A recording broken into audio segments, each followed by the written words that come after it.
আসলে বিরোধী দলের নেতা নিজেই তো বলে আমি গৃহপালিত বিরোধী দল। এই ভদ্রলোক গত 4 বছর মিথ্যা কথা বলতে বলতে বলতে বলতে থেতা উঠে দিছে, কিন্তু রাতের অন্ধকারে গোপনে গোপনে মিটিং টিটিং করে রাতের অন্ধকারে মিটিং করে 26 শীতে সমঝোতা করে ফেললো। ওনার কামটাই ছিল বিরোধী দলের নেতা হবে, ওই একটা গাড়ি পাবে, ওই কিছু টাকা পাবে, এই গেল ওনার ব্যবসা। উনি রাজনীতি করেন তো, উনি দলটাকে ধ্বংস করে দিয়েছে। যার দরুন আজকে উপজেলা নির্বাচন, যে উপজেলাটা পল্লীবন্ধু হোসেন মোহাম্মদের গড়া সে যে উপজেলা, সেখানে আমরা একটা ক্যান্ডিডেট পাই না। শাহিদুর রহমান ট্যাপাট্যাপাবে আপনার কাছে যেতে চাই। আমরা তাপদাহে রাজনীতির যে হালচাল সেটি নিয়ে আলোচনা করতে চাই। এই তীব্র গরমে মানুষ যখন অসহনীয় কষ্টে আছে, অনেকটা বলা যায় যে একদম ত্রাহি অবস্থা, তখন রাজনীতিতে কিন্তু সেরকম অবস্থা নেই, যেমন উত্তপ্ত তো নেই, অনেকটা শীতল। এই গরমে রাজনীতি শীতল কেন? ধন্যবাদ আপনাকে, ধন্যবাদ আমার দুইজন অত্যন্ত প্রিয় সহ আলোচক এবং এসএটিভির দর্শক শ্রোতা। তাপদ্রতা কি রাজনীতিতে? কোথায় রাজনীতি? কিছু তো দেখি না। তাপদ্রব্য এই গরমে সাধারণ মানুষ সবাই আমরা বিপদে আছি। আর কিছু কিছু রাজনৈতিক দল এসির মধ্যে বসে বসে এই কামটা করতেছে। কিন্তু বিরোধী দলের নেতা জিএম কাদের সাহেব যে বক্তব্য দিয়েছেন আপনি জানেন, সেটি কি বড় ধরনের একটি মাইলফলক মনে হয় না বাংলাদেশের রাজনীতিতে? ধন্যবাদ। নির্বাচন নিয়ে তিনি কথা বলেছেন। আসলে বিরোধী দলের নেতা নিজেই তো বলে আমি গৃহপালিত বিরোধী দল, তার কিছু লাগে না। এই ভদ্রলোক গত 4 বছর মিথ্যা কথা বলতে বলতে বলতে বলতে থেতা উঠে দিছে, বুঝছেন না? দলের বিরুদ্ধে মানে সরকারের বিরুদ্ধে যা সাধারণ মানুষ তাদের মানুষ পছন্দ করতো, খাইতো, কিন্তু রাতের অন্ধকারে গোপনে গোপনে মিটিং টিটিং করে রাতের অন্ধকারে মিটিং করে ঠিক 17 তারিখে যখন নির্বাচন ওঠার লাস্ট ডেট, তখন এর আগে উনি বলছে আমি ভিক্ষার রাজনীতি করি না, ভিক্ষা করবো না, এ করবো না, ও করবো না, কত কথা বলে। সাধারণ মানুষ আমরাও তো সবাই, আমাকে জাতীয় পার্টির লোকজন 286 সিটে আমরা নির্বাচন করতেছিলাম। উনি করলো কি 26 সিটে সমঝোতা করে ফেললো।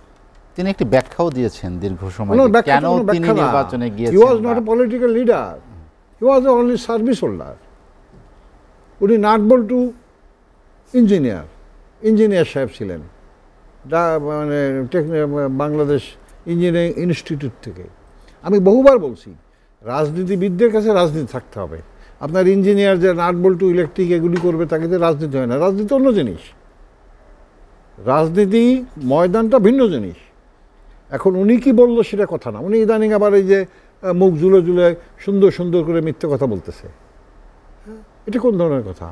উনি যদি নির্বাচন করবেই, আমি ওই দলটা করি, এই জন্য ওনাকে আমরা অব্যাহতি দিয়েছি। বিরোধী দলের নেতা থাক, এমপি হয়েছে, ওকে আলহামদুলিল্লাহ। ওনার কামটাই ছিল বিরোধী দলের নেতা হবে, ওই একটা গাড়ি পাবে, ওই কিছু টাকা পাবে, এই গেল ওনার ব্যবসা। উনি রাজনীতি করেন তো, উনি দলটাকে ধ্বংস করে দিয়েছে, একেবারে ধ্বংসের শেষ প্রান্তে নিয়ে আসছে। যার দরুন আজকে উপজেলা নির্বাচন, যে উপজেলাটা পল্লীবন্ধু হোসেন মোহাম্মদের গড়া সে যে উপজেলা, সেখানে আমরা একটা ক্যান্ডিডেট পাই না। How funny! কারণ মিথ্যার বেশা দিতে মানুষ এখন আর ওনার কথা হাসে, উনি তো বোঝে না। উনি মুখ ঝুলে ঝুলে অনেক বক্তৃতা দেয়। এই যে কাদের সাহেবের একটা কথা, কাদের সাহেব একটা প্রশ্ন করছে যে কোথায় কি সমস্যা হয়েছে আমাকে বলেন, কি হয়েছে, কোথায় কি বৃত্তান্ত, কার লোভ, কার চাপে, কার মানে শক্তিতে আপনি নির্বাচনে আসলেন? আপনার নির্বাচনে আসতে গেছে কেটা? হ্যাঁ, আপনি নির্বাচনে আসতেন, 297 সিটে আপনার নির্বাচন দিয়েছি, আসতেন। আপনি পলায় চোরের মতন 26টার ইসের মধ্যে আন্ডারগ্রাউন্ড করে আপনি 3:30টার সময় বলেন যে নির্বাচনে যাব। তার মানে কি? তার মানেটা হচ্ছে এই জাতীয় পার্টিকে ধ্বংস করার জন্যে আল্লাহর হস্তে জিএম কাদের সাহেবের জন্ম হয়েছিল। এবং পল্লীবন্ধু হোসেন মোহাম্মদ এরশাদ ভুল ক্রমে হোক, যে কারণেই হোক, আমার ভাই প্রীতির জন্য হোক, ওনাকে দায়িত্বটা দিয়ে জাতীয় পার্টি। আপনি কি ক্ষোভ থেকে এগুলো বলছেন? না, ক্ষোভ না, আমি ক্ষোভ না। আপনার নিশ্চয়ই মনে আছে নির্বাচনের আগে আমি বলেছি যে আমরা যদি বিরোধী দল, আমাকে বিরোধী ভূমিকা নিতে হবে। আপনি ওইভাবে নেন। নির্বাচনের পরে 10 তারিখে যেদিনকে বয় আমি নিজে সাইদুর রহমান টেপা আরও আমার নেতাকর্মীদের নিয়ে 48 ঘন্টার মধ্যে পদত্যাগ করতে বলছি। আমি সেই সাইদুর রহমান টেপা, আমি পদত্যাগ করছি, কারণ ওই দলটাকে একেবারে নিঃশেষ করে দিছে, যে দলের কোনো অস্তিত্ব বলতে কোনো শব্দ নাই।